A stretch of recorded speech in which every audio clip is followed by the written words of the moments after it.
And moving on to another subject of impeachment, the contract with Saipan Development. According to recently released documents, the former AG, Ed Buckingham, disagreed with the advice of his assistant AGs and advocated for terms that were seen as more favorable to Saipan Development than to the Commonwealth. There were some issues with force majeure. There were some issues with pre-existing hazardous materials and conditions. There were things in the default provisions that we had changed around.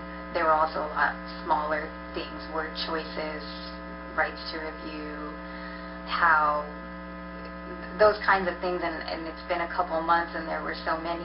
I don't remember all of them, but... That's Assistant AG Reena Patel in her testimony before the House Impeachment Committee last week. On or about July 30th, Patel, along with Civil Division Chief Gil Burnbrick and Assistant AG for CUC Tiberius Mokanu, drew up a document outlining their concerns with the terms of what was then the proposed power purchase deal.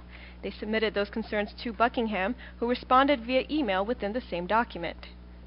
The attorney suggested, for example, that CUC be excused from continuing to pay Saipan Development during an event of force majeure, such as a natural disaster, and they advised that Saipan Development be required to provide power in the event of something other than force majeure.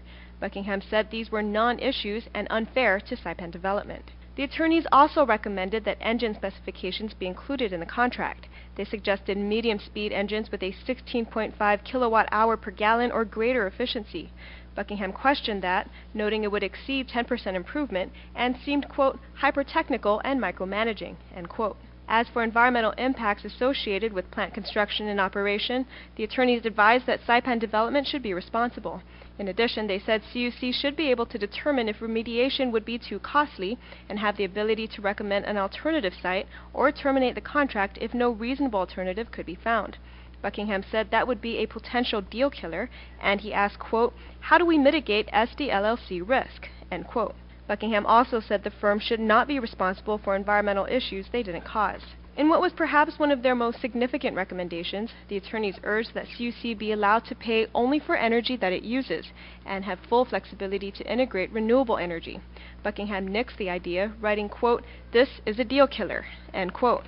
Just 4 days after this correspondence, Buckingham and Governor Fitio signed the power purchase agreement, and the next day, Buckingham left the Commonwealth. In his testimony before the Impeachment Committee last week, Civil Division Chief Gil Burnbrick.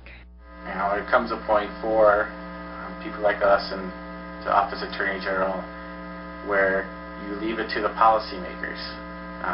You give your best legal advice, and I believe we did that. We told them the risks, the benefits, the consequences for these clauses. I believe we did that competently, and we did it diligently. And then we left it up to the decision makers, and they made their decision.